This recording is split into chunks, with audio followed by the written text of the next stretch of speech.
ಪ್ರೀತಿಯ 8ನೇ ತರಗತಿ ವಿದ್ಯಾರ್ಥಿಗಳೇ, ಇವತ್ತಿನ ದಿನ ನಾವು ಸಸ್ಯಗಳು ಮತ್ತು ಪ್ರಾಣಿಗಳ ಸಂರಕ್ಷಣೆ ಪಾಠ ಪ್ರಾಣಿಗಳ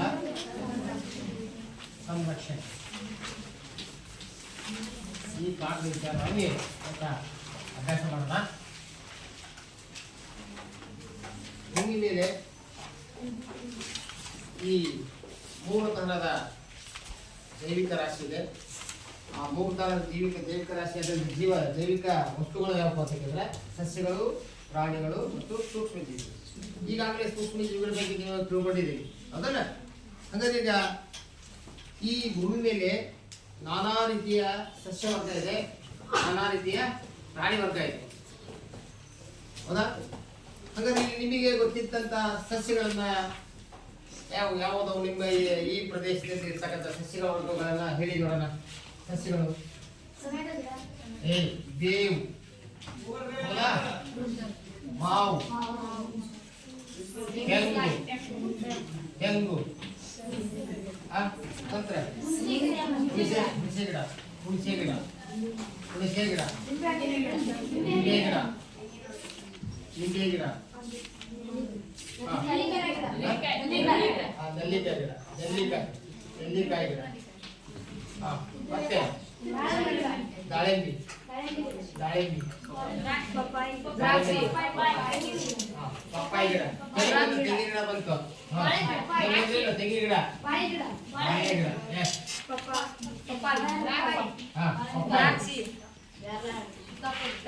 ಇವೆಲ್ಲ ಹೇಳ್ತಾ ಇರೋದು ಇವೆಲ್ಲ ನಿಮ್ಮ ಕಣ್ಣಿಗೆ ಸುತ್ತಿರ್ತಕ್ಕಂಥ ಗಿಡಗಳು, ಕಾಡಿನಲ್ಲಿರ್ತಕ್ಕಂಥ ಗಿಡಗಳು. ಹಾಗೆ ಸಾಧ್ಯ ಇಲ್ಲಿ ನೇರಳೆ ಹಣ್ಣು, ಹಣ್ಣಿನ ಗಿಡಗಳು, ನೇರಳೆ ಹಣ್ಣು, ಹೌದಾ? ಈ ನಿಂಬೆ ಗಿಡ, ಪಪ್ಪಾಯಿ ಗಿಡ, ಬಾಳೆ ಗಿಡ ಇವೆಲ್ಲ ಕಾಂಡ ಸಿಗ್ತಾವ. ಈಗ ನಿಮ್ಮ ಸುತ್ತಲೂ ಇರ್ತಕ್ಕಂಥ ಸ್ಥಳೀಯ ಪ್ರಭೇದ ಸಸ್ಯಗಳಿವೆ. ಕಾಡಿನಲ್ಲಿ ಕಂಡು ಬರ್ತಕ್ಕಂಥ ಸಸ್ಯಗಳು ಯಾರು ಗೊತ್ತಿದೆಯಾ? ಉದಾಹರಣೆ ನಾವು ಹೋದ ವರ್ಷ ಟೂರ್ ಹೋಗಿದ್ವಿ, ಹೌದಾ? ಟ್ರಿಪ್ ಹೋಗಿದ್ವಿ, ಹೌದಾ? ಅಲ್ಲಿ ದೊಡ್ಡ ದೊಡ್ಡ ದಟ್ಟಾರಣ್ಯಗಳದು, ದಟ್ಟಾರಣ್ಯಗಳದು.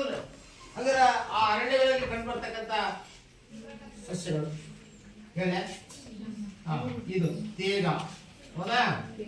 ತೇಗ. ನಂತರ ತೇಗ ಅಂದ್ರೆ ಸಾಗವಾನಿ, ಸಾಗವಾನಿ ಗಿಡ ಐತಿಲ್ಲ, ಸಾಗವಾನಿ ಗಿಡ. ಮತ್ತೆ ನೀರ್ಲೆ ಗಿಡ, ನೀರ್ಲೆ ಗಿಡ. ನಂತರ ಬೆಟ್ಟದ ಕಾಡಿಗೆ, ಹೌದು, ಬೆಟ್ಟದಲ್ಲಿ. ನಂತರ ಕವಳಿಕಾಯಿ ಗಿಡ, ಕವಳಿಕಾಯಿ, ಕವಳಿಕಾಯಿ.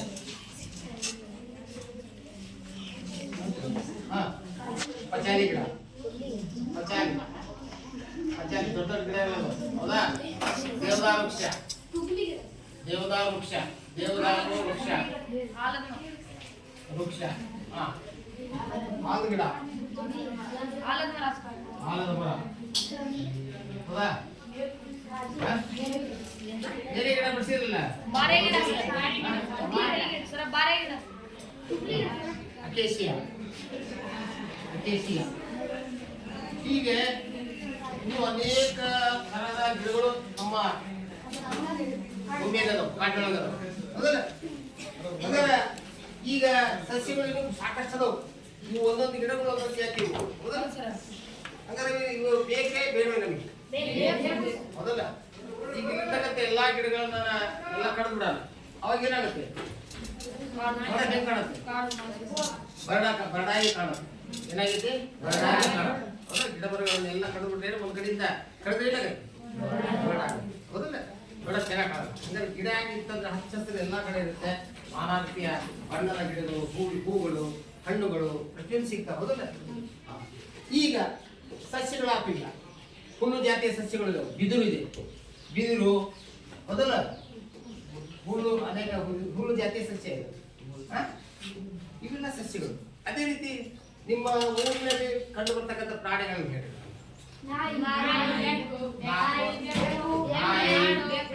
ಬೆಕ್ಕು,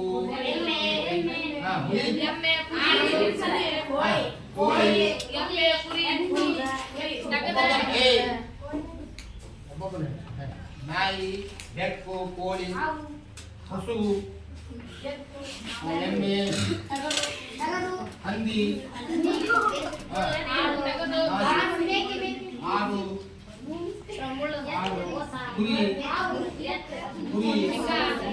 ಎತ್ತು ಎಲ್ಲ ಪ್ರಾಣಿಗಳು ಹೌದಲ್ಲ. ಆಲ್ಮೋಸ್ಟ್ ನಾವು ಸಾಕೋ ಪ್ರಾಣಿಗಳು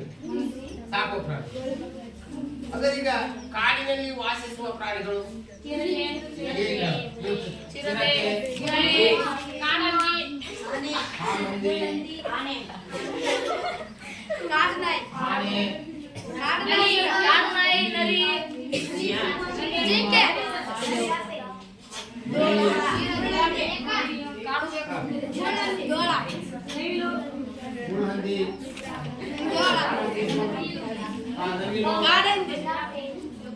ಜಿರಾಫೆ,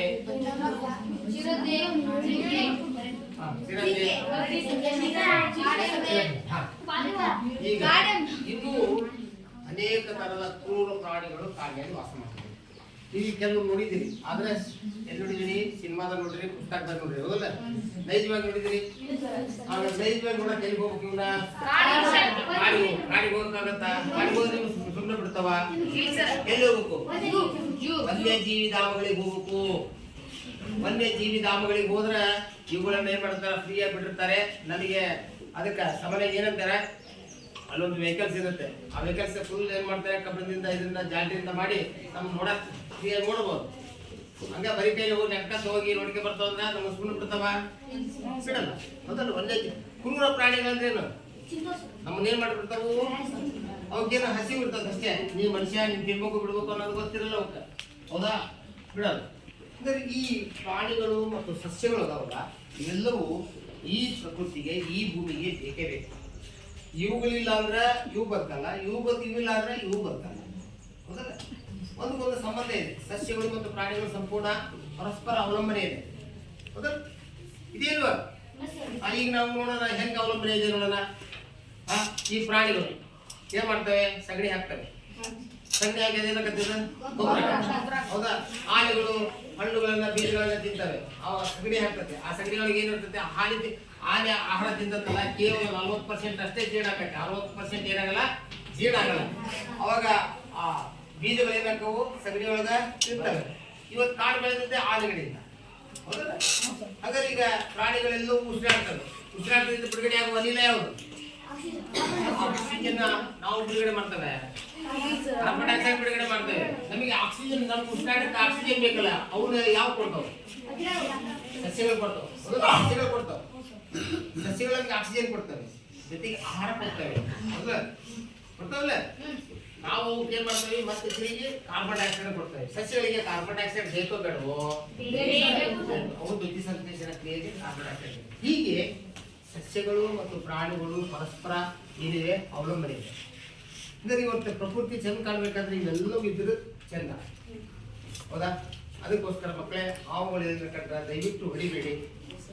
ಅದು ಪಾಪ ತನ್ನಷ್ಟೇ ತಾನು ಹೋಗ್ತಾ ಇರುತ್ತೆ. ಯಾವ ಪ್ರಾಣಿಗಳು ನಮ್ಗೆ ಏನು ತೊಂದರೆ ಕೊಡಲ್ಲ. ಆದ್ರೆ ನಾವೇ ಮನುಷ್ಯ ಜಾತಿಯವರೇ ಬಹಳಷ್ಟು ಪ್ರಾಣಿಗಳಿಗೆ ತೊಂದರೆ ಮಾಡ, ಹೌದಲ್ಲ? ಹಂಗಾಗಿ ಈ ಪಾಠದಾಗ ಸಸ್ಯಗಳು ಮತ್ತು ಪ್ರಾಣಿಗಳ ಸಂರಕ್ಷಣೆ ಹೇಗೆ ಮಾಡೋದು? ಈಗ ಸಸ್ಯಗಳನ್ನ ಕಡಿಯೋದ್ರಿಂದ ಏನಾಗುತ್ತೆ, ಪ್ರಾಣಿಗಳನ್ನ ನಾಶ ಮಾಡೋದ್ರಿಂದ ಏನಾಗುತ್ತೆ, ಈ ಪಾಠದಾಗ ನಾವು ತಿಳ್ಕೊಬೇಕಾಗಿದೆ, ಹೌದಾ?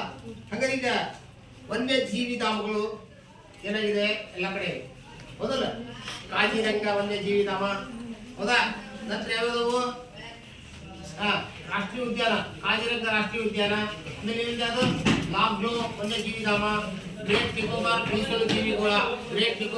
ಮೀಸಲು ಜೀವಿಗಳ ಅಂದ್ರೆ ಅಲ್ಲಿ ಸಸ್ಯಗಳನ್ನ ಮತ್ತು ಪ್ರಾಣಿಗಳನ್ನ ರಕ್ಷಣೆ ಮಾಡುವಂತ ಒಂದು ವನ್ಯಜೀವಿ ಧಾಮಗಳು. ಅರ್ಥಾತ್ ಈ ಶಿವಮೊಗ್ಗದಾಗ ಹತ್ರ ಒಂದು ತಾವರೆಕೊಪ್ಪ ಅಂತ ಇದೆ, ಅಲ್ಲಿ ಸಿಂಹಧಾಮ ಅಂತ ಇದೆ. ಅಲ್ಲಿ ಸಿಂಹಗಳು, ಹುಲಿಗಳು ಏನ್ ಮಾಡಿದ್ರೆ ರಕ್ಷಣೆ ಮಾಡ್ತಾರೆ, ಹೌದಾ? ಒಂದಿನ ಶಿವಮೊಗ್ಗಕ್ಕೆ ಹೋದ್ರೆ ಅಲ್ಲಿ ಹೋಗಿ ಬನ್ನಿ, ಎಲ್ಲ ಹೋಗಿ ನೋಡ್ಬೋದು. ಅದಕ್ಕೆ ಸಫಾರಿ ಅಂತ ಕರೀತಾರೆ. ಏನ್ ಕರೀತಾರೆ? ಸಫಾರಿ ಅಂದ್ರೆ ಒಂದು ಗಾಡಿ ಇರುತ್ತೆ, ಆ ಗಾಡಿ ಒಳಗೆ ಹೋಗಿ ನೋಡ್ಕೊಂಬರೋದು ಪ್ರಾಣಿಗಳು. ವನ್ಯಜೀವಿ ಧಾಮದಲ್ಲಿ ಆಡು ಪ್ರಾಣಿಗಳನ್ನ ಬರಿಗಣ್ಣಿಂದ ಹತ್ರದಿಂದ ನೋಡ್ಬೋದು, ಅರ್ಥಾತ್ ಅದಕ್ಕೆ ಆ ರೀತಿ ಹೋಗೋದಕ್ಕೆ ಏನಂತ ಕರೀತಾರೆ? ಸಫಾರಿ. ಹಂಗಾರೆ ಈಗ ಏನಾಗಿದೆ ಅಂದ್ರೆ ಇತ್ತೀಚಿನ ದಿನಗಳಲ್ಲಿ ಮನುಷ್ಯ ತನ್ನ ಕೆಲಸಕ್ಕೋಸ್ಕರ ಅನೇಕ ಮರಗಳನ್ನ ಏನ್ ಮಾಡ್ತಾ ಇದ್ದಾನೆ, ಕಡಿತಾ ಇದ್ದಾನೆ. ಹೌದಲ್ಲ, ಮರಗಳನ್ನು ಕಡಿತಾ ಇದ್ದಾರೆ. ಹಾಗಾಗಿ ಮರಗಳ ಸಂಖ್ಯೆ ಏನಾಗ್ತಾ ಇದೆ, ಸಸ್ಯಗಳ ಸಂಖ್ಯೆ ಏನಾಗ್ತಾ ಇದೆ, ಕಡಿಮೆ ಆಗ್ತಾ ಇದೆ. ಮನೆ ಮನುಷ್ಯನ ಕೈ ಕಡಿತಾ ಇದ್ದಾರೆ ಮರಗಳನ್ನ ಅಡಿಗೆ ಮಾಡಲಿಕ್ಕೆ, ಸೌದೆಗೆ ಹೌದಲ್ಲ, ಮತ್ತ ಮನೆ ಕಟ್ಟಲಿಕ್ಕೆ, ಮತ್ತ ಹೌದಲ್ಲ. ಹೀಗೆ ಅನೇಕ ತನ್ನ ಕೆಲಸ ಕಾರ್ಯ, ತನ್ನ ವೈಯಕ್ತಿಕ ಕೆಲಸ ಕಾರ್ಯಕ್ಕೆ ಮರಗಳನ್ನ ಕಡಿತಾ ಇದ್ದಲ್ಲ. ಹಾಗಾಗಿ ಏನಾಗ್ತಾ ಇದೆ, ಅರಣ್ಯ ಗಿಡಗಳ ಸಂಖ್ಯೆ ಕಡಿಮೆ ಆಗ್ತಾ ಇದೆ, ಆಕ್ಸಿಜನ್ ಕೊರತೆ ಆಗ್ತಾ ಇದೆ. ಆಕ್ಸಿಜನ್ ಕೊರತೆ ಅದೇನಾಗುತ್ತೆ, ಒಂದು 3-4 ವರ್ಷದಿಂದ ಒಂದು ಕೊರೋನಾ ಬಂದು ಗೊತ್ತಿದೆ. ಕೊರೋನಾಗಿ ಬಹಳ ಜನ ಆಕ್ಸಿಜನ್ ಕೊರತೆ ಆಗಿ ಬಹಳ ಜನ ಸತ್ತೋಗ್ಬಿಟ್ಟು, ಮಸ್ತ್ ಆಕ್ಸಿಜನ್ ತಯಾರಿಸಿ ಸಿಲಿಂಡರ್ ಒಳಗೆ ರೋಗಿಗಳಿಗೆ ಕೊಟ್ಟು ನಂತರ ಅವ್ರು ಎಷ್ಟೋ ಜನ ಬದುಕಿಸಿದ್ರು. ಆದ್ರೆ ಶುದ್ಧ ಗಾಳಿ ಸಿಗ್ತಾ ಇಲ್ಲ. ಆದ್ರೆ ಈ ನಮ್ಮ ಈ ಮುಂಡ್ರಿಗಿ ತಾಲೂಕಿನೊಳಗೆ ಈ ಕಪ್ಪತಗುಡ್ಡ ಇದೆಯಲ್ಲ, ಇದು ಬೆಟ್ಟಗಳ ಸಾಲಿತ್ತಲ್ಲ, ಅಲ್ಲಿ ಬರೀ ಗಿಡಮೂಲಿಕೆಗಳು ಅವುಗಳಿಂದ ಬರುವಂತ ಗಾಳಿ ಶುದ್ಧವಾಗಿದೆ ಅಂತ. ನಮ್ಮ ಭಾರತದಲ್ಲಿ ಅತ್ಯಂತ ಶುದ್ಧ ಗಾಳಿ ಸಿಗದೇ ಕಪ್ಪತಗುಡ್ಡ. ಹಾಗಾಗಿ ಇಲ್ಲಿ ಕೊರೋನಾದಾಗ ಸತ್ತರು ಬಹಳ ಕಡಿಮೆ ಅಂತ ಕಾಣಿಸ್ತದೆ. ಈ ಕೊರೋನಾದಲ್ಲಿ ಕೊರೋನಾ ರೋಗಂತಲ್ಲ ಯಾರು ಶಾಲೆ ರಜೆ ಕೊಟ್ಟಿರಲ್ಲ. ನೀವು ಎಷ್ಟನೇ ಕ್ಲಾಸ್ ಇದ್ರಿ? 8ನೇ ಕ್ಲಾಸ್ ಇದ್ರಿ. ಆ ಸಂದರ್ಭದೊಳಗೆ ಸಿಕ್ಕಾಪಟ್ಟೆ ಹೊರಗಡೆ ಅಡ್ಡಾಡಂಗಿಲ್ಲ, ಹೊರಗೆಲ್ಲ ಅವರ ಇಟ್ಕೊಳ್ಳಂಗಿಲ್ಲ. ಯಾಕಂದ್ರೆ ಒಬ್ಬರಿಂದ ಒಬ್ರು ಉಸಿರಿಂದ ಬರ್ತಂತ ಗೊತ್ತಿತ್ತ. ಅಂತ ರೋಗ ಬಂತು, ಭಯಾನಕ ರೋಗ.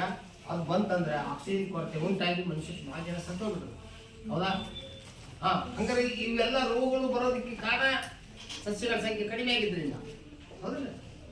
ಈಗ ನಿಮಗೆ ನೀವೆಲ್ಲ ಪುಣ್ಯವಂತ ಮಕ್ಕಳು, ಇಲ್ಲಿರ್ತಕ್ಕಂಥ ಜನ ಪುಣ್ಯವಂತರು. ಯಾಕಂದ್ರೆ ಶುದ್ಧವಾದ ಗಾಳಿ ಸಿಗುತ್ತೆ ಇಲ್ಲಿ. ಹೌದಾ? ಹಾಗಾಗಿ ಸಸ್ಯಗಳನ್ನು ನಾವು ಕಡಿತಾ ಬಂದ್ರೆ ಏನಾಗುತ್ತೆ, ನಾಶ ಆಗ್ತದೆ. ಹಂಗಾರೆ ಇಲ್ಲಿ ಸಾಮಾನ್ಯ ನಾವು ಇಲ್ಲಿ ಚರ್ಚೆ ಮಾಡಬೇಕಾಗಿದ್ದು ಫಸ್ಟ್ನೇದಾಗಿ ಅರಣ್ಯ ನಾಶ ಮತ್ತು ಅರಣ್ಯ ನಾಶಕ್ಕೆ ಕಾರಣ ಮತ್ತು ಅರಣ್ಯ ನಾಶದಿಂದ ಆಗುವ ದುಷ್ಪರಿಣಾಮ. ಒಂದೇದಾಗಿ ನಾವೀಗ ಅರಣ್ಯ ನಾಶ ಅಂದ್ರೆ ಏನು ಅಂತ ಕೇಳೋಣ. ಒಂದೇದಾಗಿ ಅದು ಅರಣ್ಯ ನಾಶ.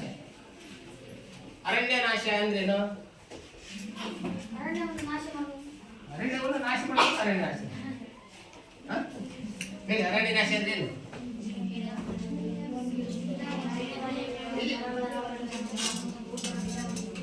ಅರಣ್ಯ ನಾಶ, ಅರಣ್ಯ ಅಂದ್ರೇನು? ಕಾಡು ನಾಶ. ಏನು ಕಾಡು ನಾಶ ಅಂದ್ರೇನು?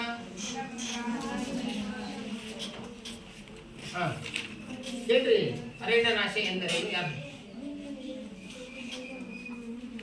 ಅರಣ್ಯದಲ್ಲಿರುವ ಮರಗಳನ್ನ ಕಡಿದು ಅವುಗಳ ಸಂಖ್ಯೆಯನ್ನ ಕಡಿಮೆ ಮಾಡೋದಕ್ಕೆ ಏನು ಕರೀತಾರೆ?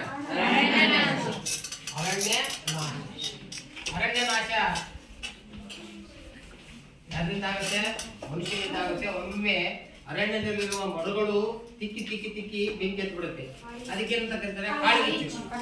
ಮತ್ತ ಕೈಗಾರಿಕೆಗಳನ್ನ ನಿರ್ಮಾಣ ಮಾಡೋದು. ಹೌದಾ? ಇದು ಕಾಡುಗಳು. ಹೌದಲ್ಲ? ಅರಣ್ಯಗಳನ್ನ ಮನುಷ್ಯ ತನ್ನ ಉಪಯೋಗಕ್ಕಾಗಿ ಏನ್ ಮಾಡ್ತಾನೆ? ಕಡಿದು ಹಾಕ್ತಾನೆ. ಇದರಿಂದ ಏನಾಗುತ್ತೆ? ಅರಣ್ಯ ನಾಶ ಉಂಟಾಗುತ್ತೆ. ಓಕೆ? ಅರಣ್ಯ ನಾಶ ಗೊತ್ತಿಲ್ಲ. ಅರಣ್ಯದಲ್ಲಿ ಕಾಡಿನಲ್ಲಿರುವ ಮರಗಳನ್ನ ಕಡಿದು ಅವುಗಳನ್ನ ನಾಶ ಮಾಡೋದಕ್ಕೆ ಏನಂತ ಕರೀತಾರೆ? ಹಿಡಿದ ಪಾಠ. ಅರಣ್ಯದಲ್ಲಿರುವ ಮರಗಳನ್ನ ಕಡಿದು ತನ್ನ ಮನುಷ್ಯ ತನ್ನ ಉಪಯೋಗಕ್ಕೆ ಮಾಡ್ತಾರೆ. ಮರಗಳನ್ನ ಕಡಿದು ಏನ್ ಮಾಡ್ತಾರೆ? ನಾಶ ಮಾಡ್ತಾರೆ. ಹಂಗಾರೆ ಆ ಜಾಗ ಬರಡಾಗುತ್ತೆ. ಮತ್ತೆ ಅದು ಅರಣ್ಯ ಜಾಗ ಏನಾಗುತ್ತೆ? ಬಯಲು ಜಮೀನಾಗಿ ಬಯಲಾಗುತ್ತೆ. ಹಾಗಾಗಿ ಆ ಜಾಗದಲ್ಲಿರ್ತಕ್ಕಂಥ ಗಿಡಗಳು ನಾಶ ಆಗ್ಬಿಡ್ತವೆ. ಹೀಗೆ ಇದೆಲ್ಲ ಇಂದು 50 ವರ್ಷ 100 ವರ್ಷದಿಂದ ಇವೆಲ್ಲ ಚಿಕ್ಕಪುಟ್ಟ ಕಾಡಿತ್ತಂತೆ. 50-100 ವರ್ಷದಿಂದ. ಈಗ ಮನುಷ್ಯ ಏನ್ ಮಾಡಿದ? ಇಲ್ಲಿ ಬಂದು ವಾಸ ಮಾಡಿದ. ನಂತರ ಅಲ್ಲಿರ್ತಕ್ಕಂಥ ಮರಗಳನ್ನು ಕಡ್ದ ಒಮ್ಮೆಲೆ ಉಳುವ ಜಮೀನನ್ನಾಗಿ ಮಾಡಿಕೊಂಡ. ಹೌದಾ? ಈಗ ಅರಣ್ಯ ನಾಶ ತಿಳಿತು. ಅರಣ್ಯ ನಾಶಕ್ಕೆ ಕಾರಣಗಳು. ಅರಣ್ಯ ಯಾಕೆ ಕಡಿತಾರ, ನಾಶ ಮಾಡ್ತಾರ? ಒಂದೇದಾಗಿ ಒಬ್ಬರು ವ್ಯವಸಾಯ ಭೂಮಿಯನ್ನಾಗಿ ಪರಿವರ್ತಿಸಲು, ತಡೆಯುವ ರಾಜಾಜಿನ ಭೂಮಿಯನ್ನಾಗಿ ಪರಿವರ್ತಿಸಲು. ಇದಕ್ಕೊಂದು ನಾನು ಹೇಳ್ತಾನಿಲ್ಲ. ಈಗ ನಮ್ಮ ಶಾಲೆ ಪಕ್ಕದಾಗ ಒಂದು ಕಾಲೇಜ್ ಇದೆ. ಅಲ್ಲಿ ಬರೀ ಆ ಪಕ್ಕದಾಗ ಬರೀ ಕಾಡಿದೆ ಅನ್ಕೊಳ್ಳಿ. ಅದು ಯಾರ ಜಮೀನು? ನಮ್ಮ ಅಂಬಿಗರ್ ಗಣೇಶ್ ಅಂತ ಕಲ್ಲು. ಅವನೇನ್ ಮಾಡ್ತಾನ, ಇರೋ ಜಮೀನು ಒಂದು 2 ಎಕರೆ ಇದೆ, ಪಕ್ಕದ ಕಾಡಿದೆ, ಪಕ್ಕದ ಕಾಡದಂದ್ರೆ ಸರ್ಕಾರ. ಅವನೇನ್ ಮಾಡ್ತಾನ, ಪ್ರತಿ ವರ್ಷ ಒಂದೊಂದೇ ಗಿಡ ಕಟ್ಕೊಂಡು ಏನ್ ಮಾಡ್ತಾನ, ಹೊಲ ಬರ್ತಾನ ಬರ್ತಾನ. ಅವನಿಗೆ ಫಸ್ಟ್ 2 ಎಕರೆ ಇತ್ತು, ಅವೇನ್ ಮಾಡಿದ, ಒತ್ತಿ ಗಿಡಗಳನ್ನ ಕಡ್ದು ಒತ್ತಿ ಏನ್ ಮಾಡ್ಕೊಂಡ, ಜಮೀನನ್ನ 4 ಎಕರೆ ಮಾಡ್ಕೊಂಡ. ಹಾಗೆ ಮುಂದೆ ಕಡ್ಕೊಂಡ್ ಮತ್ತೆ ಏನ್ ಮಾಡ್ತಾನ, 6 ಎಕರೆ ಮಾಡ್ಕೊಂತ. ಅವ್ನ ಹೆಸರೇ ಇದ್ರೆ ಜಮೀನು ಎಷ್ಟು, ಮತ್ತ ಕಾಲ್ ಕಡದು ಅವ್ನು ಉಳುವ ಭೂಮಿ ಮಾಡ್ಕೊಂಡ. ಇದು ಯಾಕಂತಾನ, ಇದು ನಂದ ಅಂತಾನ, ಆದ್ರೆ ಒಂದು ಇದ್ರಾಗ ಇರಲ್ಲ, ಹೌದಾ? ಆದ್ರೆ ಈ ರೀತಿ ಪ್ರತಿಯೊಬ್ಬನು ಪಕ್ಕದ ಕಾಡು ಇತ್ತ ಜಾಗವನ್ನ ಒತ್ತುವರಿ ಮಾಡಿ ಅಲ್ಲಿರ್ತಕ್ಕಂಥ ಗಿಡಗಳನ್ನ ಹಾಳು ಮಾಡಿದ್ರೆ ಏನಾಗತ್ತೆ, ಕಾಡು ನಾಶ ಆಗತ್ತಿಲ್ಲ. ಅರಣ್ಯ ನಾಶಕ್ಕೆ ಮಧ್ಯದ ಕಾಡಿನ ವ್ಯವಸಾಯ ಭೂಮಿಯನ್ನಾಗಿ ಪರಿವರ್ತಿಸಲು ಕಾಡುಗಳನ್ನ ಕಡಿಯುತ್ತಾರೆ. ಅರ್ಥಾತ? ಮತ್ತೆ ಯಾವ ಕಾಡು? ಮನೆಗಳನ್ನು ಕಟ್ಟಲು ಮತ್ತು ಕಾರ್ಖಾನೆಗಳನ್ನು ನಿರ್ಮಿಸಲು. ಮನೆಗಳನ್ನ ಕಟ್ಟಲು, ಕಾರ್ಖಾನೆಗಳನ್ನ ನಿರ್ಮಿಸಲು. ನೀವು ಒಂದು ಕಾರ್ಖಾನೆ ನೋಡಿದ್ರಪ್ಪ, ಸಕ್ಕರೆ ಕಾರ್ಖಾನೆ ಇಲ್ಲೇ ಇರ್ತದೆ. ಯಾವುದು? ಗಂಗಾಪುರ ಸಕ್ಕರೆ ಕಾರ್ಖಾನೆ ಇದೆ. ಎಷ್ಟು ಜಾಗ ಇದೆಯಪ್ಪ? ಸುಮಾರು ಒಂದು 100-200 ಎಕರೆ ಇದೆ, ಹೌದಲ್ಲ? 200 ಎಕರೆ ಬೇಕಾದ್ರೆ ಅಂದ್ರೆ 200 ಎಕರೆ. ಆ 200 ಎಕರೆಗಳಿರ್ತಕ್ಕಂಥ ಗಿಡಗಳನ್ನ ಕಾರ್ಖಾನೆಗೋಸ್ಕರ ಏನ್ ಮಾಡಿದ್ರು, ಕಡಿದು. ಹೌದಾ? ಅಲ್ಲಿ ಯಾವ ಗಿಡಗಳಿಲ್ಲ, ಬರೀ ಬಿಲ್ಡಿಂಗ್ ಇದೆ, ಹೌದಲ್ಲ? ದೊಡ್ಡ ಬಿಲ್ಡಿಂಗ್ ಅದಾವಲ್ಲ. ಮತ್ತ ಆ ಜಾಗದಲ್ಲಿರ್ತಕ್ಕಂಥ ಗಿಡಗಳು ಹೋಗೋದ್ರಿಂದ ಅಲ್ಲಿರ್ತಕ್ಕಂಥ ಅರಣ್ಯ ಏನಾಯ್ತು, ಈಗ ನಾವು ಒಂದು 30-40 ಅಥವಾ 30-50 ಒಂದು ಮನೆ ಕಟ್ಟಬೇಕು. ಅಲ್ಲೊಂದು 2-3 ಮರ ಗಿಡ ಅದಾವ, ಹೌದಾ? ಅವ್ರಿಗೆ ಏನ್ ಮಾಡ್ತಾನೆ, ಮನೆ ಕಟ್ಟಕ್ಕೆ ಅವ್ನು ಇಟ್ಕೊಂಡ ಮನೆ ಕಟ್ತಾನೆ, ಕಟ್ಟಲ್ಲ, ಹೌದಲ್ಲ? ಮನೆ ಕಟ್ಬೇಕಾದ್ರೆ ಅವ್ನು ದಿಗ್ಲೇಬೇಕು. ಹಿಂಗೆ ಪ್ರತಿಯೊಬ್ಬರು ಮನೆ ಕಟ್ಟೋದು. ಈಗ ನೀನು ಇಲ್ಲಿ ಹಳ್ಳಿ ಗೊತ್ತಿಲ್ಲ, ಸಿಟಿ ಒಳಗೆ ಎಲ್ಲರೂ ಪ್ರತಿಯೊಬ್ಬರು ಏನ್ ಮಾಡ್ತಾ ಇದ್ದಾರೆ ಅಂತ ಕೇಳಿದ್ರೆ, ಪ್ರತಿಯೊಬ್ರು ಒಂದು 30-40 ಸೈಟ್ ತಗೊಂಡು ಮನೆ ಕಟ್ಟೋದು ಪ್ರತಿಯೊಬ್ರು ಮಾಡ್ತಾ ಇದ್ದಾರೆ. ಮತ್ತ ಹೀಗೆ ಮಾಡೋದ್ರಿಂದ ಆ ಜಾಗದಲ್ಲಿರ್ತಕ್ಕಂಥ ಗಿಡಗಳು ಏನಾಗ್ತವು, ಇದು ಅರಣ್ಯ ನಾಶಕ್ಕೆ ಕಾರಣ ಹೌದಲ್ಲ? ಹೌದು. ಈ ಮನೆಗಳನ್ನ ಕಟ್ಟಲಿಕ್ಕೆ ಮತ್ತು ಕಾರ್ಖಾನೆಗಳನ್ನ ನಿರ್ಮಿಸಲಿಕ್ಕೆ ಅರಣ್ಯ ನಾಶ ಉಂಟಾಗುತ್ತೆ. ಮತ್ತೆ ಯಾವ ಪೀಠೋಪಕರಣಗಳನ್ನ ಯಾವ ಗೊತ್ತಾಗ, ಟೇಬಲ್ ತಯಾರಿಸಲು. ಪೀಠೋಪಕರಣಗಳನ್ನ ತಯಾರಿಸಲು ನಾವು ಮರಗಳನ್ನ ಕಡಿತೀವಿ. ಟೇಬಲ್ಗಳನ್ನ ಕಾಣು, ಸಾಮಾನ್ಯ ಬೀಟೆ ಮರ ಗೊತ್ತಿಲ್ಲ? ಬೀಟೆ ಮರ ಗೊತ್ತಾ? ಬೀಟೆ ಮರಗಳನ್ನ, ತೀಗದ ಮರಗಳನ್ನ, ಇನ್ನು ಕೆಲವು ಜಾತಿಯ ಗಟ್ಟಿ ಬರುವಂತ ಮರಗಳನ್ನ ಏನ್ ಮಾಡ್ತಾರೆ ನಾವು ಪೀಠೋಪಕರಣಕ್ಕಾಗಿ ಇವುಗಾಗಿ ಇಲ್ಲಿ ಕಟ್ಟಿಗೆ ಬೆಂಚ್, ಹೌದಲ್ಲ? ಬೆಂಚ್, ಟೇಬಲ್, ಮನೆಯಾಗಿರ್ತಕ್ಕಂಥ ಚೇರು, ಪ್ರತಿಯೊಂದನ್ನು ಕಟ್ಟಿಗೆಯಿಂದ ಮಾಡ್ತೇವೆ, ಹೌದಲ್ಲ? ಅದಕ್ಕೆ ಏನ್ ಬೇಕು? ಮರ ಬೇಕು. ಮರ ಬೇಕಂದ್ರೆ ಕಟ್ಟಿಗೆನ ಗಿಡನ ಕಡಿಬೇಕು, ಹೌದಲ್ಲ? ಈಗ 20-30-50 ವರ್ಷದ ಹಿಂದಿನ ಮರಗಳನ್ನ ಏನ್ ಮಾಡಿಬಿಡ್ತಾರೆ, ಇಷ್ಟು ದಪ್ಪ ಇರ್ತಾವಲ್ಲ, ಕಡಿದು ಬಿಡ್ತಾರೆ. ಅದಕ್ಕೋಸ್ಕರ ಮನೆಗಳನ್ನ ಕಟ್ಟಲಿಕ್ಕೆ ಮತ್ತು ಪೀಠೋಪಕರಣಗಳನ್ನ ತಯಾರು ಮಾಡಲಿಕ್ಕೆ ಕಡಿತಾರೆ. ಹೀಗಾಗಿ ಏನಾಗಿದೆ, ಅರಣ್ಯ ನಾಶ ಉಂಟಾಗಿದೆ. ಅರಣ್ಯ ನಾಶಕ್ಕೆ ಬರೀ ಇಷ್ಟೇ ಕಾಣಲ್ಲ, ಮತ್ತೆ ಅರಣ್ಯ ನಾಶದಿಂದ ಆಗೈತಿ 4ನೇ ವಿಷಯದ ಉರುವಲು ಅಂದ್ರೆ ಏನು? ಅಡಿಗೆ ಮಾಡಾಕ ಉರುವಲು, ಕಟ್ಟಿ ಇಂಧನ.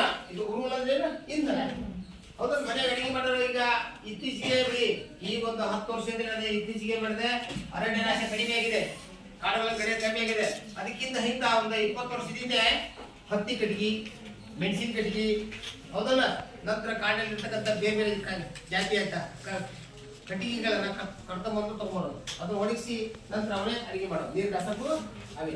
ಕಾರ್ಖಾನೆಗಳಿಗೂ ಸಹ ಇಂಧನಕ್ಕೋಸ್ಕರ ಕಟ್ಟಿಗೆ ಕಡಿತಿದ್ರು. ಅವಾಗ ಕಾರ್ಖಾನೆಗಳಿಗೆ ಅದನ್ನ ಬಂದ್ ಮಾಡಿದ್ರು. ನಂತರ ಕಲ್ಲಿದ್ದು ಬಳಸಿದ್ರು. ಕಲ್ಲಿದ್ದು ಖಾಲಿ ಆಗ್ತಾ ಇದೆ. ಈಗ ಏನ್ ಮಾಡಿಸ್ತಾ ಇದ್ದಾರೆ, ಮತ್ತೆ ಬೇರೆ ಬೇರೆ ಹೈಡ್ರೋಜನ್, ಅದು ಇದು ಕರೆಂಟು ಹೀಗೆ ಬಳಕೆ ಮಾಡ್ತಾ ಇದ್ದಾರೆ ಯಾರು ಕಾರ್ಖಾನೆ. ಇನ್ನು ನಮ್ಮ ಮನೆಯೊಳಗೆ ಕಟ್ಟಿಗೆ ಉರುವಲು ಈಗ ಕಡಿಮೆ ಆಗಿದೆ. ಎಲ್ಲರ ಮನೆಗೆ ಏನಾಗಿದೆ, ಗ್ಯಾಸ್ ಯೂಸ್ ಮಾಡ್ತಾ ಇದ್ದಾರೆ. ಆ ಗ್ಯಾಸ್ ಅಂದ್ರೆ LPG ಗ್ಯಾಸ್ ಇದೆಯಲ್ಲ, ಆ LPG ಗ್ಯಾಸ್ನಿಂದಾಗಿ ಅರಣ್ಯಗಳು ಏನಾಗ್ತದೆ, ಸಂರಕ್ಷಣೆ ಆಗ್ತಾ ಇದಾವೆ. ಹೌದಾ? ಈಗ ಉರುವಲು ಹೆಚ್ಚಿಗೆ ಆಗ್ಬಾರ, ಹೆಣ್ಮಕ್ಳು ಅಷ್ಟೇ ಇದಾಗ್ಯಾರ, ಸೂಕ್ಷ್ಮ ಆಗ್ಯಾರ. ಯಾರ ಮನ್ಯಾಗ ಒಲೆಗಳದಾವ, ನೀವು ಒಲೆ ಹಚ್ಚಿ ಅಡಿಗೆ ಮಾಡ್ತೀರಿ, ಯಾಕಂದ್ರೆ ಅಂತ ಹೆಣ್ಮಕ್ಳಿಗೆ ಎಲ್ಲ ಈಗ ಹೊಸ ಸೂಕ್ಷ್ಮ ಹೆಣ್ಮಕ್ಳಿಗೆ ಇರಲ್ಲ, ಎಲ್ಲರಿಗೂ ಬೇಕು ಈಗ ಗ್ಯಾಸ್ ಬೇಕು. ಈಗ ಚಪ್ಪಾಳಿ ಹೊಡಿಬೇಕು, ಗ್ಯಾಸ್ ಆಡಬೇಕು ಅಂತ ಕಾಲ ಬಂದಿದೆ ಈಗ. ಮೊದಲ ನೋಡಿಲ್ಲ ಮೊದಲೆಲ್ಲ ಬೆಂಕಿ ಹಚ್ಬೇಕಾಯ್ತು, ಇದು ತರ್ಬೇಕಾಯ್ತು, ಲೈಟ್ ತಂದು ಹಚ್ಬೇಕಾಯ್ತು. ಈಗ ಲೈಟ್ ಇಲ್ಲ, ಎಷ್ಟು ನಾವು ಹಿಂಗೆ ಅಂದ್ಬಿಟ್ರೆ ಸಾಕ ಟಕ್ ಅಂತ ಹಚ್ಬಿಡೋದು. ಹೌದಾ?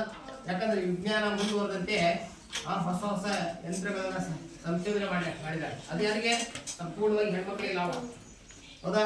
ಮನೆಯ ಕಸ ಹೊಡೆಯೋದು, ನೆಲ ಒರೆಸೋದು ಮಿಷನ್ಗಳು ಬಂದಿವೆ. ರೋಬೋ ಅಂತ ಬಂದಿದೆ, ಗೊತ್ತಿದೆ ರೋಬೋ. ಅದನ್ನ ನಾನು ಹಾಕಿ ಮಾಡ್ತಾರೆ, ತಾನೇ ಅಲ್ಲಿರ್ತಕ್ಕಂಥ ಧೂಳನ್ನು ತೆಗೆದು ಕ್ಲೀನ್ ಮಾಡೋದು. ಹೌದಾ?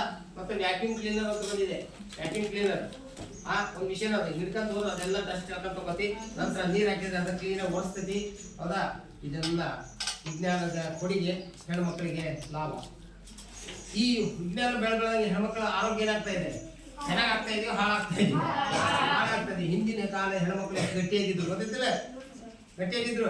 ಎಲ್ಲ ನೆಲ ಹೊರ್ಸೋದು, ನೆಲ ಹಿಂದೆಲ್ಲ ಟೈಲ್ಸು ಪಾಲಿಸಿ ಇರಲಿಲ್ಲ, ಎಲ್ಲವೂ ಮಣ್ಣಿನ ನೆಲಗಳು. ವಾರದಾಗ ಒಂದ್ಸಲ ನೀವು ಮಾಡಿದ್ರು, ಸಂಗೀತ ಸಾರ್ತಿದ್ರು. ಹೌದಾ? ಆರೋಗ್ಯನೂ ಚೆನ್ನಾಗಿತ್ತು, ನೆಮ್ಮದಿಯಾಗಿ ನಿದ್ದೆ ಬರ್ತಿದ್ವು. ಹೌದಾ? ಈಗೆಲ್ಲ ಟೈಲ್ಸು, ಎಲ್ಲಾ ಟೈಪ್ ನಾನಾ ತರ ಟೈಲ್ಸ್ ಬಂದವೆ. ಮೊದಲ ಇದ್ರ ಮೇಲೆ ಓಡಾಡ್ತಾರಲ್ಲ, ಹಾಗಾಗಿ BP ಶುಗರ್ ಜಾಸ್ತಿ ಆಗ್ತಾ ಇದೆ. 30 ವರ್ಷಕ್ಕೆ BP ಶುಗರ್ ಬರ್ತಾ ಇದೆ. ಯಾಕಂದ್ರೆ ಹಿಂದಿನ ಕಾಲದಲ್ಲಿ ಅಷ್ಟು ಚೆನ್ನಾಗಿತ್ತು. ಒಮ್ಮೆಲೆ ಫುಡ್ ಹಂಗಾಯಿತು, ಕೆಲಸ ಹಂಗೆ ಮಾಡೋರು, ಒಳ್ಳೆ ನೀರಿತ್ತು, ಶುದ್ಧವಾದ ನೀರಿತ್ತು, ಶುದ್ಧವಾದ ಗಾಳಿ ಇತ್ತು. ಈಗೆಲ್ಲ ಏನಾಗಿದೆ? ಮಾಲಿನ್ಯ ಆಗಿಬಿಟ್ಟಿದೆ. ಅದಕ್ಕೆಲ್ಲ ಕಾರಣ ಯಾರು? ನಾವೇ. ಮೊದಲ ಏನು ಹಾಗಾದ್ರೆ ಮತ್ತೆ ಅರಣ್ಯ ನಾಶಕ್ಕೆ ಮತ್ತೆ ಕಾರಣಗಳು ಕಾಡ್ಗಿಚ್ಚು. ಕಾಡ್ಗಿಚ್ಚು. ಕಾಡಿಗೆ ಆಕಸ್ಮಿಕವಾಗಿ ಬೆಂಕಿ ಹತ್ತದು. ಒಂದು 4-5 ವರ್ಷದಿಂದ ಕಪ್ಪದ ಗುಡಕ ಯಾರೋ ಕಿಡಿಗೇಡಿಗಳು ಎಣ್ಣೆ ದನ ಕಾಯಕ್ ಹೋದ್ರು, ಏನ್ ಮಾಡಿದ್ರು? ಬೆಂಕಿ ಹಚ್ಚಿಬಿಟ್ರು. ಹೊಸ ಹತ್ರ ಆ ಹತ್ತೋದ್ರಿಂದ ಏನಾಗುತ್ತೆ? ಅಲ್ಲಿರ್ತಕ್ಕಂಥ ಅರಣ್ಯ ಏನಾಗತ್ತೆ? ಬರೀ ಕಾರ್ಬನ್ ಡೈಆಕ್ಸೈಡ್. ಈಗ ನೋಡಿ ದೆಹಲಿ ಒಳಗೆ ಪರಿಸ್ಥಿತಿ ಏನಾಗಿದೆ? ಸಿಕ್ಕಾಪಟ್ಟೆ ವಾಯು ಮಾಲಿನ್ಯ. ಯಾಕಂದ್ರೆ ಹೋದ ವರ್ಷ ಅಲ್ಲಿ ಅರಣ್ಯ ನಾಶ ಆಗಿತ್ತು, ಯಾರು ಬೆಂಕಿ ಹಚ್ಚಿದ್ರು. ಹಾಗಾಗಿ ಇಡೀ ದೆಹಲಿ ಕಾರ್ಬನ್ ಮೊನಾಕ್ಸೈಡ್ ನಿಂದ ತುಂಬಿದೆ. ಬೆಳಿಗ್ಗೆ ಮಂಜು ಬೀಳುತ್ತಲ್ಲ, ಮಂಜು ಕಾವಳ, ಅದ್ರ ಜೊತೆ ಕಾರ್ಬನ್ ಡೈಆಕ್ಸೈಡ್ ಸೇರಿಸಿದೆ. ಜನಕ್ಕೆ ಬಹಳ ಜನಕ್ಕೆ ಈ ಉಸಿರಾಟ ತೊಂದರೆ, ಶ್ವಾಸಕೋಶದ ತೊಂದರೆಗಳು ಉಂಟಾಗ್ತಾ ಇದೆ. ಹೌದಾ? ಇದೆಲ್ಲ ಇದರಿಂದ ಕಾಡಿಗೆ ಕಾಡಿಗೆ ಆಕಸ್ಮಿಕವಾಗಿ ಬೆಂಕಿ ಹಚ್ಚಿದ್ರೆ 4-5 ದಿನ, 1 ವಾರ ಗಂಟೆ ಉಳಿತಾ ಇರುತ್ತೆ. ಅದು ಏನಾಗ್ತದೆ? ಕಾರ್ಬನ್ ಡೈಆಕ್ಸೈಡ್ ಬಿಡುಗಡೆ ಮಾಡುತ್ತೆ. ಆ ಕಾರ್ಬನ್ ಡೈಆಕ್ಸೈಡ್ ಸೇರ್ತದೆ, ವಾತಾವರಣ ಸೇರ್ತದೆ. ಇದರಿಂದ ಪರಿಸರ ಮಾಲಿನ್ಯ ಅಂದ್ರೆ ವಾಯು ಮಾಲಿನ್ಯ ಉಂಟಾಗುತ್ತೆ. ಮತ್ತೆ ಅರಣ್ಯ ನಾಶ ಕಾರಣಗಳು, ಅರಣ್ಯ ನಾಶ ಕಾರಣಗಳು ಪ್ರಾಣಿಗಳನ್ನು ಭೇಟಿಯಾಡುತ್ತೆ. ಏನದ?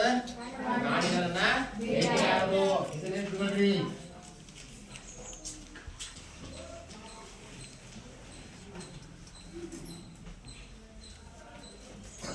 ಭೇಟಿಯಾಡೋದು, ಪ್ರಾಣಿಗಳನ್ನ ಭೇಟಿಯಾಡೋದಕ್ಕೋಸ್ಕರ ಕಾಡುಗಳನ್ನ ಏನ್ ಮಾಡೋದು?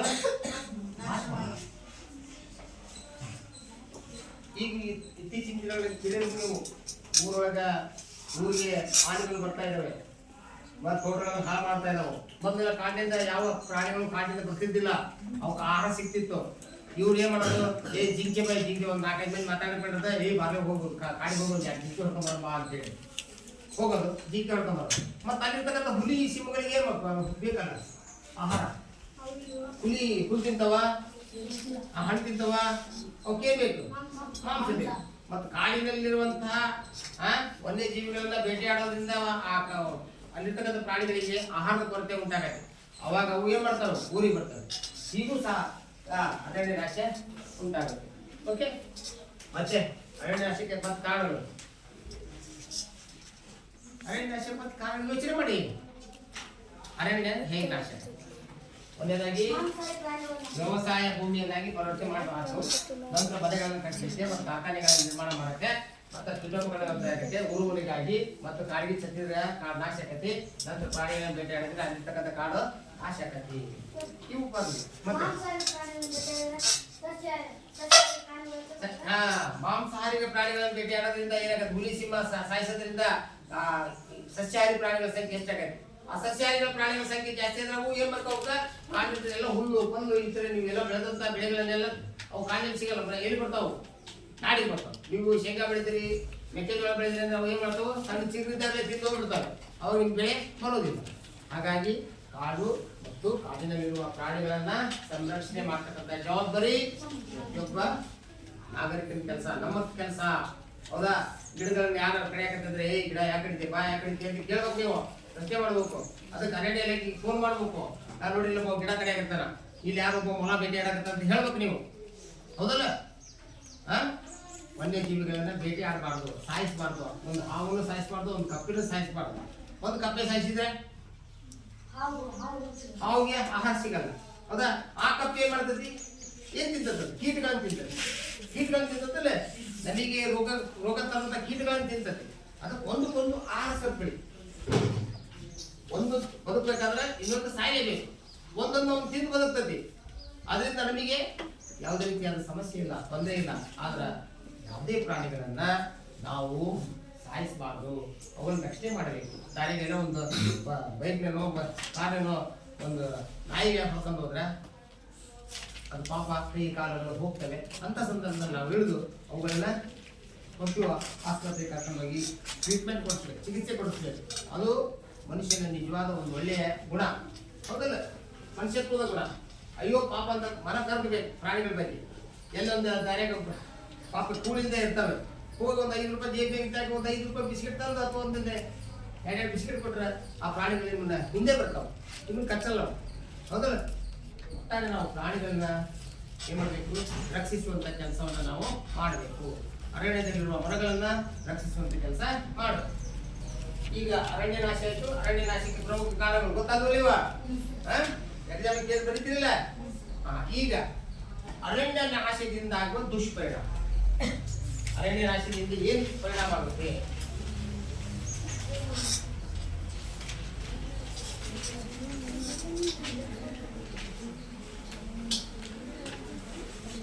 ಅರಣ್ಯ ನಾಶದಿಂದ ಆಗುವ ದುಷ್ಪರಿಣಾಮ.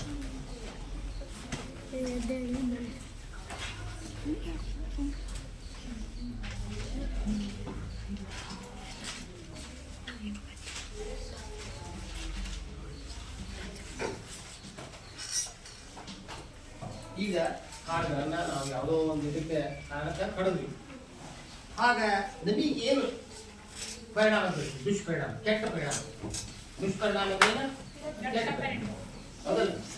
ಏನಾಗ್ತದೆ? ಒಂದೊಂದು ಒಬ್ಬೊಬ್ಬರಾಗ ಒಂದೊಂದು ಹೇಳಿ ನೋಡ್ರ, ಯೋಚನೆ ಮಾಡಿ. ಏನಾಗುತ್ತೆ? ಒಂದೇ ನಂಬರ್ ಒಂದು ಭೂಮಿಯ ಉಷ್ಣತೆ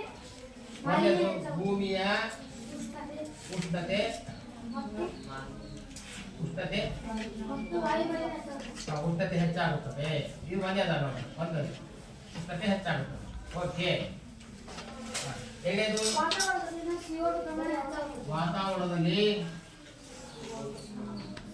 ವಾತಾವರಣದಲ್ಲಿ CO2 ಪ್ರಮಾಣ ಏನಾಗುತ್ತೆ? ಪ್ರಮಾಣ ಹೆಚ್ಚಾಗುತ್ತೆ.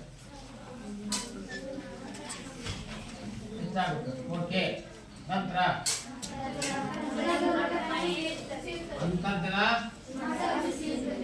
ಅಂತರ್ಜಲ ಮಟ್ಟ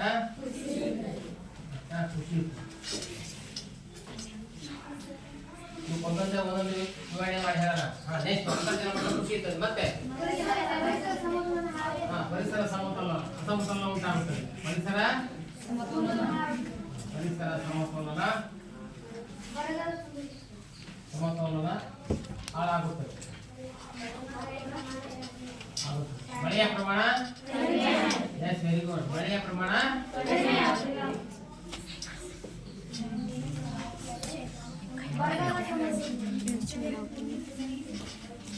ಮಳೆಗಾಲ ಬರಲ್ಲ ಅಂದ್ರೆ ಏನಾಗುತ್ತೆ?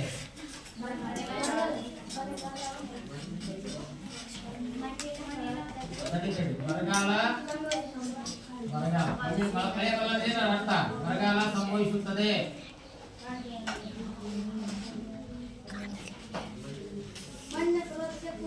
ಮಣ್ಣಿನ ಸವಕಳಿ ಉಂಟಾಗುತ್ತದೆ.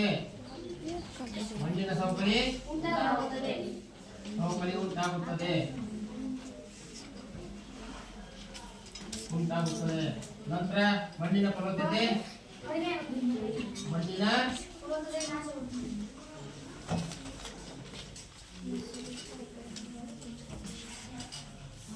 ನಾಶವಾಗುತ್ತದೆ. ನಂತರ ಹೆಚ್ಚಾಗುತ್ತದೆ. ನೈಸರ್ಗಿಕ ಮರ್ಕಬೇಕು ನೀವು. ನೈಸರ್ಗಿಕ ವಿಕೋಪಗಳು ಹೆಚ್ಚಾಗುತ್ತವೆ. ನೈಸರ್ಗಿಕ ವಿಕೋಪಗಳಂದ್ರೆ ಯಾವ? ಭೂಕಂಪ, ಜ್ವಾಲಾಮುಖಿ, ಹೌದಾ, ಸುನಾಮಿ. ಮತ್ತೆ ಅರಣ್ಯ ಉತ್ಪಾದನೆ ಕಡಿಮೆ ಆಗುತ್ತವೆ. ವೆರಿ ಗುಡ್, ಕಡಿಮೆ ಆಗುತ್ತವೆ.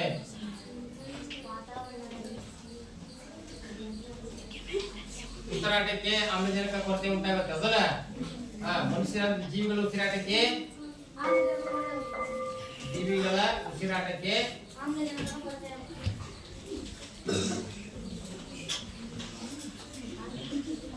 ಆಕ್ಸಿಜನ್ ಕೊರತೆ ಉಂಟಾಗುತ್ತದೆ.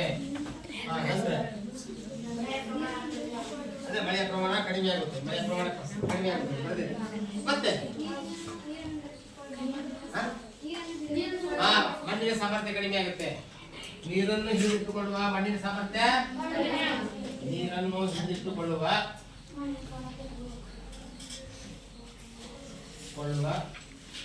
ಮಣ್ಣಿನ ಸಾಮರ್ಥ್ಯ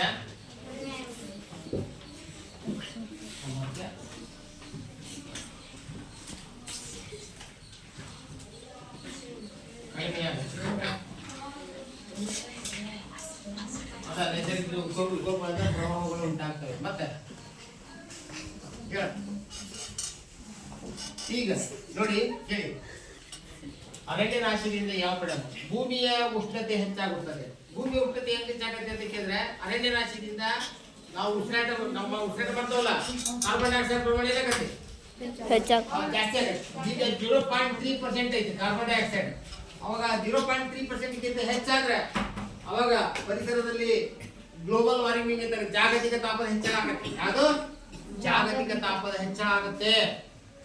ಭೂಮಿಯ ಉಷ್ಣಾಂಶ ಹೆಚ್ಚಾಗುತ್ತೆ. ಅವಾಗ ಬೆಳಿಗ್ಗೆ ಜಾವನೆ ಈ ಟೈಮ್ನೊಳಗ ಈಗ 23 ಡಿಗ್ರಿ, 24 ಡಿಗ್ರಿ, 25 ಡಿಗ್ರಿ ಇದೆ, ಚಳಿ ಇದೆ, ಹೌದಾ?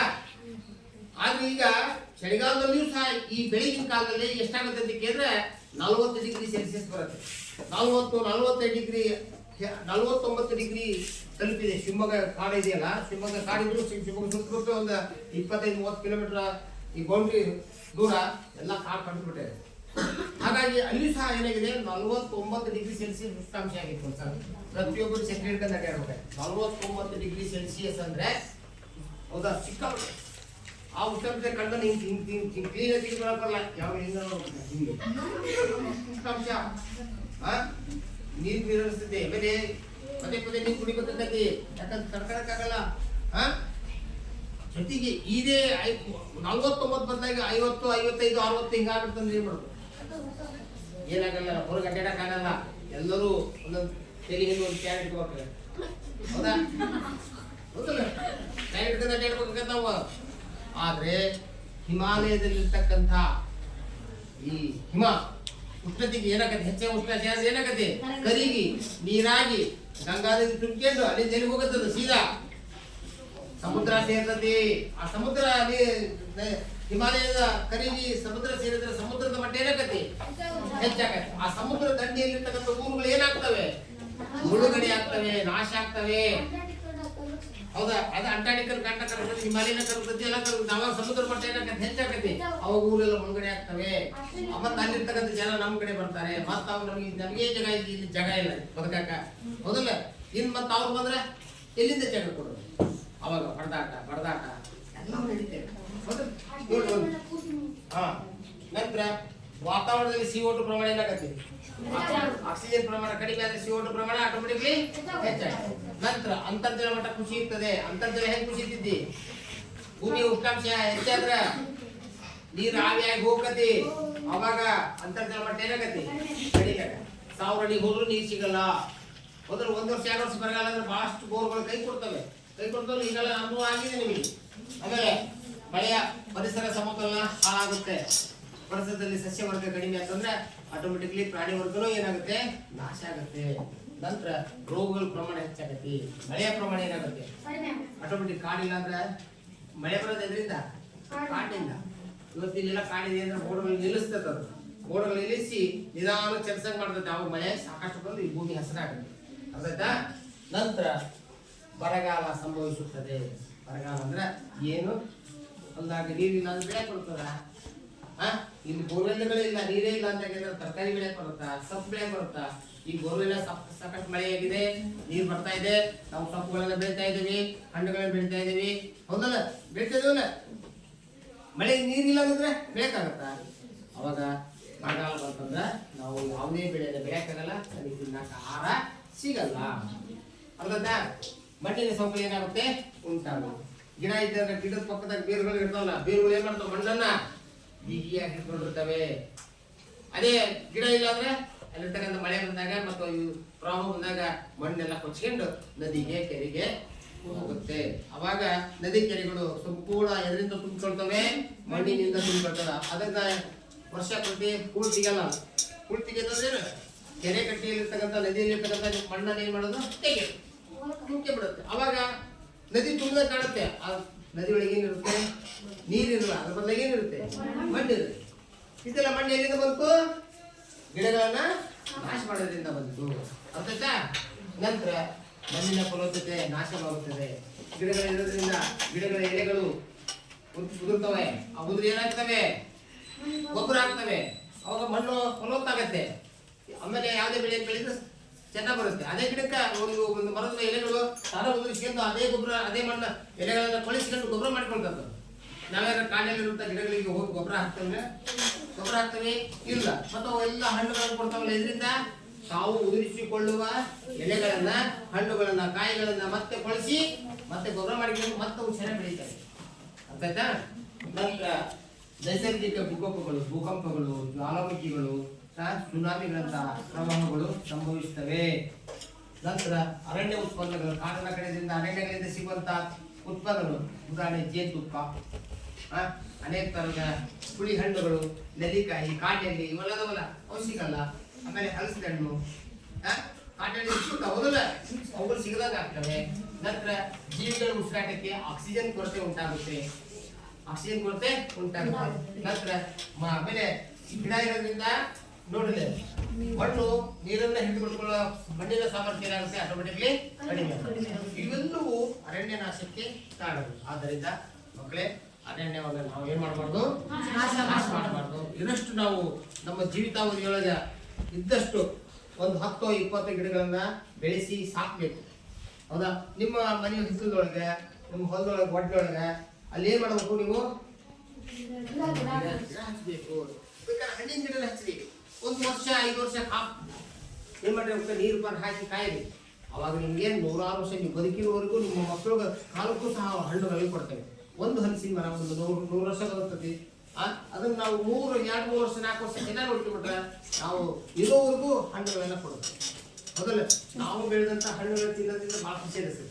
ಒಂದು ನೆಲ್ಲಿಕಾಯಿ ಗಿಡ ಹಚ್ಚಿರಿ, ಒಂದು ತೆಂಗಿನ ಮರ ಹಚ್ಚಿರಿ. ತೆಂಗಿನ ಮರ ಹೌದಾ? ತೆಂಗಿನಕಾಯಿ ಕೊಡ್ತಲ್ಲ, ನಿಮ್ಮ ಮನೆಗೆ ಬೇಕಾಗ್ತಕ್ಕಂಥ ಕೊಬ್ಬರಿ ಸಿಗ್ತೈತಲ್ಲ? ಇವತ್ತಿಂದ ಶಬ್ದ ಮಾಡೋದು ನೀವು ಪ್ರತಿಯೊಬ್ಬರು. ನೆಕ್ಸ್ಟ್ ನೀವು ಎಲ್ಲರೂ ನಿಮ್ಮ ಬರ್ತ್ಡೇ ಆಚರಣೆ ಮಾಡ್ತಿರಲ್ಲ, ಅದಕ್ಕೆ 100,000 ರೂಪಾಯಿ ಖರ್ಚು ಮಾಡ್ತಿರಲ್ಲ. ಅದ್ರ ಬದಲಾಗಿ ಸರ ನಂದು ಇವತ್ತು ಬರ್ತ್ಡೇ ಇದೆ, ನಾನು ಒಂದು ಶಾಲೆಗೆ ಒಂದು ಗಿಡ ತಂದು ಕೊಡ್ತೀನಿ, ನಾನೇ ಹಚ್ತೀನಿ, ನಾನೇ ಅದನ್ನ 3 ವರ್ಷ ಇರೋವರೆಗೂ ಕಾಪಾಡ್ತಾನೆ ಅಂತ ಹೇಳಿ ಶಬ್ದ ಮಾಡ್ತೀರಿ. ಹೌದಾ?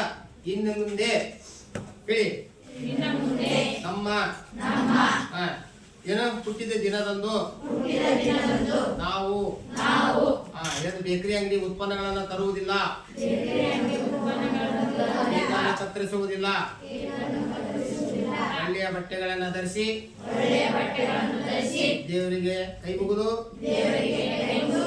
ತಂದೆ ತಾಯಿಗೆ ಕೈ ಮುಗಿದು, ಹೌದಾ, ಶಾಲೆಗೆ ಒಂದು ಗಿಡವನ್ನು ತಂದು ಹಚ್ಚುತ್ತೇವೆ ಎಂದು ಪ್ರಮಾಣ ಮಾಡುತ್ತೇನೆ. ಯಾರು ಪ್ರಮಾಣ ಮಾಡಿಲ್ಲಲ್ಲ, ಸುಮ್ಮನೆ ಹೆಸರಿಗೆ ಅಷ್ಟೇ. ಹೌದಾ? ಹಸ್ತಿರಲ್ಲ, ಇನ್ಮೇಲೆ ಬರ್ತ್ಡೇ ಶಾಲೆಗೆ ಆಚರಣೆ ಮಾಡಬಾರ್ದಂತ ಆಲ್ರೆಡಿ ಸರ್ಕಾರ ಏನ್ ಮಾಡಿದೆ? ನಿಯಮ ಮಾಡಿದೆ. ಅರ್ಧದ ಯಾವುದೇ ಕಾಲಕ್ಕೆ ಹೊಸ ಬಟ್ಟೆ ಹಾಕ್ತೀರಿ, ಕೊಡಿಸ್ತಾರ ಪಾಪ. ದೇವಸ್ಥಾನಕ್ಕೆ ಹೋಗಿ ಕೈ ಮುಗಿದು ಬನ್ನಿ.